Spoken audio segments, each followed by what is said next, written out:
அப்போ அந்த வறட்சினால் என்ன ஆகும் அப்படின்னாக்க, நம்ம தொடர்ந்து அந்த ஜாயிண்ட்டை எலும்புகளை வந்து பயன்படுத்தும் போது தேய்மானம் ஆகும். அதே மாதிரி தான் அது கழுத்தாக இருந்தாலும் சரி, இடுப்பாக இருந்தாலும் சரி, முட்டாக இருந்தாலும், தோள்பட்டையாக இருந்தாலும், எங்கே இருந்தாலும் வந்து அந்த வாதத்தன்மை அதிகமாச்சுன்னா அது தேய்மானத்தில் கொண்டு போய் விடும். தண்டு பகுதிகள், அதாவது வந்து கழுத்து பகுதியோ இல்லை இடுப்பு பகுதியிலோ இருக்கிற, இல்லை மூட்டு பகுதிகளோ இருக்கிற அந்த ஜாயிண்ட்டுக்கு இடையில இருக்கிற நெய்ப்புத்தன்மை போய் அது வறட்சி அடைஞ்சு அது வாதத்தன்மை அடைகிறது. 4448 வியாதிக்கும் சிறப்பான சிகிச்சை இருக்கு அப்படின்றத மனப்பூர்வமாக ஏற்றுக்கிறேன். ஆனால் இன்னைக்கு இருக்கிற நவீன மருத்துவத்தை பார்த்தீங்கன்னாக்க அதுக்கான சிறப்பான சிகிச்சைகளும் வந்துருச்சு. அதுவும் வரவேற்கத்தக்கது தான். இன்னைக்கு நிறைய பேருக்கு இந்த புடக்கழுத்து ரொம்ப வலிக்குது அப்படின்றாங்க. L1, L2, L3, L4, L5, முக்கியமாக L4, L5 எல்லாம் டிஸ்க் நல்லா பல்ஜ் ஆயிருக்கு, அழுத்திருக்கு, ரொம்ப ரொம்ப வலிக்குது, எழுந்து நடக்கவே முடியல, எழவே முடியல அப்படின்றவங்களாம் இருக்காங்க. அதே மாதிரி இந்த தொடையெல்லாம் நரம்பெல்லாம் இழுக்குது, அழுத்துது அப்படின்றாங்க. மூட்டால் இந்த முட்டியெல்லாம் ரொம்ப ரொம்ப வலிக்குது அப்படின்றாங்க. கேட்டாக்கா முட்டி தேஞ்சிருக்குன்னு சொல்றாங்க, இல்லை அங்கே இருக்கிற ஜவ்வு கிழிஞ்சிருக்குன்னு சொல்றாங்க. அதே மாதிரி குதிங்காலெல்லாம் வலிக்குதுன்னு சொல்றாங்க. இந்த ஷோல்டர்லாம் பயங்கரமான பெயின்னு சொல்றாங்க. இதெல்லாம் திருப்பவே முடியல அப்படின்னு சொல்றாங்க. கை கால்லாம் அதிருதுன்னு சொல்றாங்க. நரம்பு வீக்னஸ்ன்னு சொல்றாங்க. சொல்லப்போனா உடம்புல எந்தெந்த இடத்துல ஜாயிண்ட் இருக்கோ அந்த இடத்துல வலி, எந்தெந்த இடத்துல எலும்பு ஜாயிண்ட் இருக்கோ நரம்பு இருக்கோ அந்த இடத்துல வலி அப்படின்றாங்க. நிறைய பேஷண்ட் நான் பாக்குறேன் என்னன்னா, நிறைய இடத்துக்கு போறாங்க, பேரலைஸ் வந்தது, பக்கம் வந்தது, பிளட் கிளாட் இல்லைன்னா பிளட் கசிது மூளையில. இதுக்கு சிகிச்சை எடுத்து பார்த்தீங்கன்னாக்க அந்த கோல்டு ஆப்பர்ச்சுனிட்டி இருக்கு. அந்த டைமில் போனாக்கா காப்பாற்றிடலாம். அதுக்கப்புறம் அப்படியே விட்டு என்ன பண்ணாங்க, நாள்பட்ட பேஷண்டா சிங்கி நடக்கிறது, ஒரு கை விஸ்கி காலை விஸ்கி நடக்கிறது அப்படின்ற மாதிரிலாம் இருக்கிறாங்க. அவங்க வேலையை அவங்களால செய்ய முடியல அப்படின்லாம் இருக்காங்க. சித்த மருத்துவத்தில் நீங்கள் தயாரிச்சிருக்கிற இந்த ஆட்டுணை, இந்த சீனப்பகு கசாயம் இப்படிப்பட்ட பிரச்சனைகளுக்கு அற்புதமாக தீர்வு தருது. ஏன்னா நான் நிறைய பேச நானும் ரெஃபர் பண்ணியிருக்கேன். ரொம்ப அற்புதமாக ரிலீஃப் ஆகுது. இது எந்த விதத்தில் சாத்தியமாக இருக்குது, எந்த அளவுக்கு உண்மை, ஏன்னா நான் கண் கூட பார்த்துருக்கேன் அப்படின்றது நீங்கள் மக்களுக்கு புரிவீங்க. ஏன்னா எவ்வளோ பேர் இதெல்லாம் கஷ்டப்படுறாங்க. நீங்கள் இன்னைக்கு பேசுகிற இந்த வீடியோ காலத்தால் அழியாதது. இன்னொன்று எல்லாருக்குமே போய் சேரணும், எல்லாமே நல்லா இருக்கணும்னு ஒரு நல்ல எண்ணத்தினால இந்த கேள்வி உங்ககிட்ட கேட்குறேன். நீங்கள் இவ்வளோ நேரம் சொன்ன எல்லா பிரச்சனைகளையும் சித்த மருத்துவத்தில் நாங்கள் என்ன சொல்லுவோம் அப்படின்னா வாதம் அப்படின்றத சொல்லுவோம். அதாவது இவ்வளவு நேரம் மூச்சு பிடிக்க பேசிட்டு சார் எதனா சொல்ல ஒண்ணு இல்லப்பா அது வாதம் தான்ப்பா அப்படின்ட்டாரு. ஏன் அப்படின்னாக்க, நமக்கு மூட்டுகள்ல வர பிரச்சனைகள் நிறைய, வாதம் வந்து நிறைய இருக்கு. வாதம் கழுத்துல வந்ததுன்னா தண்டகவாதம், சகனவாதம், இடுப்புல வந்ததுன்னா தண்டகவாதம், இது காலில் வந்ததுனாக்க அண்டவாதம், முட்டுவாதம், இந்த மாதிரி ஏகப்பட்ட வாத வகைகளை தான் இது பண்ணுவோம். இது எல்லாமே வாதம் அப்படின்றத நம்ம மூளையில ரத்தக்கட்டு வரதா பக்கவாதம், ஒன் சைடா வந்து வாதம் வந்து இதாயிடுச்சு. ஏன் இந்த இடத்துல வந்து வாதத்தை வந்து அவங்க குறிப்பிடுறாங்கன்றது ரொம்ப முக்கியம்.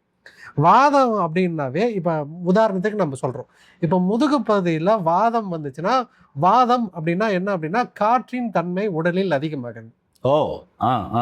வாதம்னா வாதம் அதிகமாயிடுச்சுன்னா என்ன அர்த்தம், வாதம் காற்றோட தன்மை வந்து அந்த பகுதிகளில் அதிகமாயிடுச்சு, ஆமா ஆமா ஆமா அதிகமாகிடுச்சு அப்படின்றாங்க.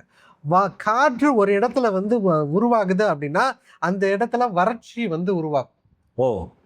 இப்போ வேகமாக ஒரு இடத்துல காற்று ஈரப்பதமான இடத்துல வந்து காற்று அடிச்சுட்டே இருந்துச்சுன்னா என்ன ஆகும், அந்த அந்த பகுதி வறண்டு போகுது இல்லையா? ஆமாம். அதே மாதிரி தான் ஒரு முட்டுகளில் வாதத்தின் தன்மை, அதாவது வந்து அந்த இடத்துல எக்ஸாக்டாக வந்து அந்த காற்றின் தன்மை வந்து அதிகமாகிறதுனால அந்த இடம் வறட்சி அடையும். அதனால தான் முதுகுத்தண்டு வாதம் அதிகமாக தேய்மானம் வந்து அதிகமாகுது. அதனால தான் அது தண்டக வாதம்.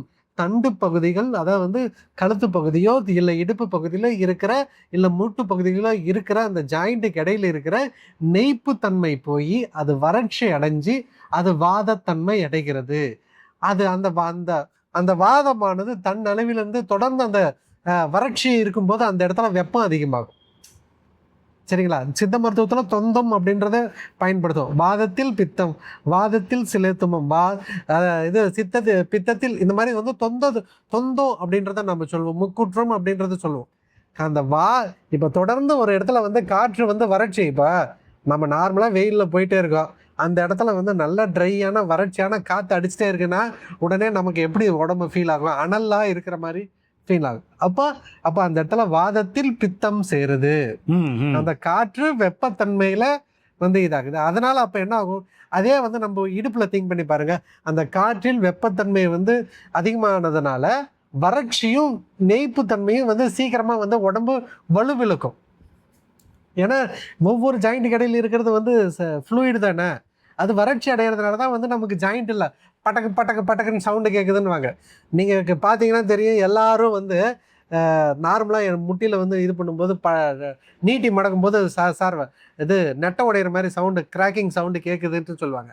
காரணம் என்னென்னா அந்த இடத்துல இருக்கிற வறட்சி அடைஞ்சிருச்சு. அந்த ஃப்ளூயிடு வறட்சி அடைஞ்சதுனால தான் அது வந்து அப்போ அந்த வறட்சினால் என்ன ஆகும் அப்படின்னாக்க, நம்ம தொடர்ந்து அந்த ஜாயிண்ட்டை எலும்புகளை வந்து பயன்படுத்தும் போது தேய்மானம் ஆகும்.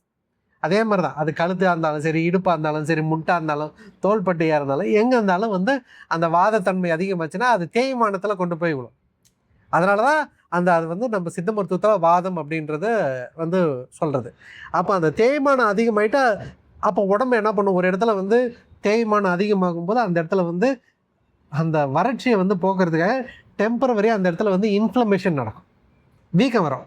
அதனால தான் அடிப்பட்ட இடத்துலையோ இல்லை தேய்மான இடத்துலையோ இல்லை மூட்டு தேய்மானத்தில் நம்ம பார்க்கலாம், அந்த இடத்துல வந்து வீக்கம் வந்து அதிகமாக இருக்கும். மூட்டு தேய்மானம் வந்துருச்சுன்னா சுற்றி அந்த முட்டு சுற்றி வீக்கம் வந்து நிறையா வந்து இருக்கும். இதுதான். அப்போ அந்த நீர்க்கோத்த அந்த வீக்கம் அதிகமாக நமக்கு வலி அதிகமாகும். கழுத்தாகட்டும், தண்டோடமாகட்டும், இந்த பகுதிகளில் வலி அதிகமாகிடுது. அப்போ நம்மளால் குனிஞ்சு நிமிர முடியாது, தூக்க முடியாது, ஒழுங்காக வேலை செய்ய முடியாது, வலி விண்ணுன்னு இருக்கும். இந்த மாதிரியான தொந்தரவுகள் வந்து இருக்கும். அப்போ என்ன, அதனால தான் இதோட ஆதி வாதம், வறட்சி, மூட்டுகளில் ஏற்படுற வறட்சி. அதோட முடிவு தேய்மானம், தேய்மானத்துக்கு அப்புறம் வீக்கம், வீக்கத்துக்கு அப்புறம் வலி, அதை தொடர்ந்து அது அடுத்தடுத்த கட்டத்தை போகும். அந்த வீக்கம், நாள்பட்ட வீக்கம் என்ன ரத்த கட்டாக மாறும், சதைகள் வந்து இருக்கும், நீட்டி மடக்க முடியாது, மூமெண்ட் வந்து ரெஸ்ட்ரிக்ட் ஆகும். ஸோ அடுத்தடுத்த நாள் நோய் நாட்பட அதுக்கு உண்டான தொந்தரவுகள் வந்து அவங்களுக்கு இருந்துகிட்டே இருக்கும். அப்போ நாம் எதை ட்ரீட்மெண்ட் பண்ணோம், அப்போது அந்த தன் அளவுக்கு இயல்பு நிலைக்கு மறுபடியும் கொண்டு வரணும். சரிங்களா? இப்போ நான் சொன்னேன், அதாவது வந்து வீக்கம் வரும், அந்த நாள்பட்ட வீக்கம் ரத்த கட்டாக மாறும், அதை ரத்த கட்டம் மசில் ஸ்பேசத்தை வந்து உருவாக்கும், சதைகளை வந்து இறுக்கி கல் மாதிரி ஆக்கி விட்டுரும். அப்போ இப்போ இந்த சதை நல்லா கல் மாதிரி ஆயிடுச்சுனாக்கா வந்து நம்மளால் ஒழுங்காக நீட்டி மடக்க முடியுமா?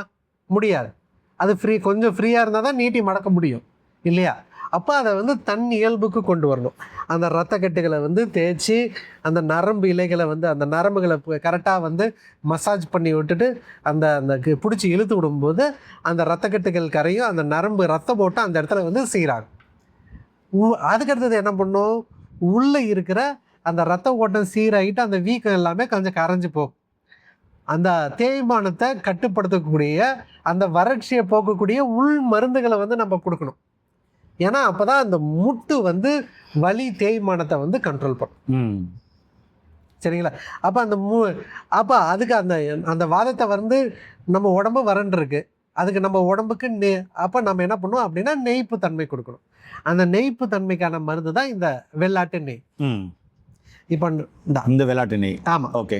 இந்த வெள்ளாட்டு நெய் வந்து நம்ம உடம்புல என்ன பண்ணோம் அப்படின்னாக்க, இப்போ நம்ம இதை வந்து மெயினாக நம்ம இதை பற்றி நிறைய வீடியோ போட்டிருப்போம் நம்ம. ஆமாம். ஆட்டு முதுகு தண்டுவடத்தை வந்து நம்ம உடம்புல வர பற்றாக்குறையாக இருக்கிற அந்த ஜாயிண்ட்டுக்கு இடையில் இருக்கிற சத்துக்களை கஷாயம் வச்சு அந்த கஷாயத்தை இந்த தைலத்தில் சேர்த்துறோம். அதே மாதிரி சிப்பியை வந்து வேக வச்சு அந்த சிப்பியில் இருக்கிற சத்துக்களை எடுத்து இந்த தைலத்தில் வந்து சேர்த்து அதை வந்து நம்ம மருந்தாக நம்ம செய்கிறோம். அப்போ மருந்தாக இதை வந்து இந்த கஷாயத்தில் ஒரு ஸ்பூன் எடுத்து போட்டு அந்த கஷாயத்தில் நல்லா 1 டம்ளர் வச்சு, ஒரு ஸ்பூன் எடுத்து போட்டு 4 டம்ளர் வச்சு கொதிக்க வச்சு தண்ணி ஊற்றி அதை 1 டம்ளராக வற்ற வச்சுட்டு இந்த தைலத்தை அந்த கஷாயத்தில் ஒரு 10 ml ஊற்றி காலையிலையும் சாயந்தரமும் குடிக்கணும். காலையிலையும் சாயந்தரமும் ஒரு 10-15 நாளில் தொடர்ந்து குடிச்சிட்டு வந்தாங்கன்னாவே கொஞ்சம் கொஞ்சமாக நம்ம உடம்புல அந்த நெய்ப்பு தன்மை வந்து ஏறும். அப்போ முதுகு தண்டுவட வறட்சி ரெடி ஆகும்.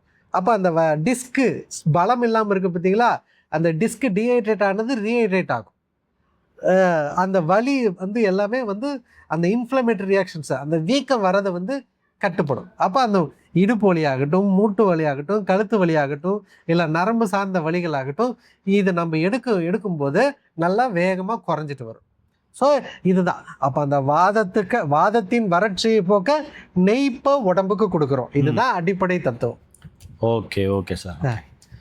ஏன் நேர்களே, சார் பார்த்தீங்கன்னா நல்லா தெளிவாக புரிய வச்சுருக்காரு.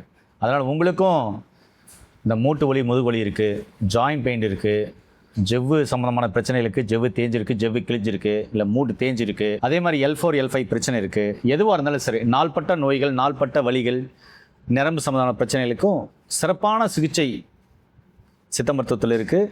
நீங்கள் அருகில் இருக்கிற சித்த மருத்துவ நாடி சிறப்பான சிகிச்சையை எடுத்துக்கோங்க. அப்படி இல்லைன்னா கீழே பண்ண நம்பருக்கு கால் பண்ணிங்கன்னா இந்த வெள்ளாட்டு நெய்யும் சீனப்பாக்கு ரசம் இதோடு சேர்த்து ஒரு சில மருந்துகளை கொடுக்கும் பொழுது கண்டிப்பாக நாள்பட்ட நோய்களும் மெல்ல மெல்ல மெல்ல மெல்ல படிப்படியாக ரிகவர் ஆகி நீங்கள் இயல்பான நிலைக்கு வருவதை கண்கூட உணரலாம். இதோடு சேர்த்து உணவியல் முறை, வாழ்வியல் முறை கம்பல்சரி நீங்கள் மாற்றணும். மாற்றி எடுக்கும்பொழுது உங்களுடைய உடல் ஆரோக்கியம் கண்டிப்பாக மேம்படும். மீண்டும் இன்னொரு அருமையான பதிவு சந்திக்கலாம். நன்றி, வணக்கம். வணக்கம்.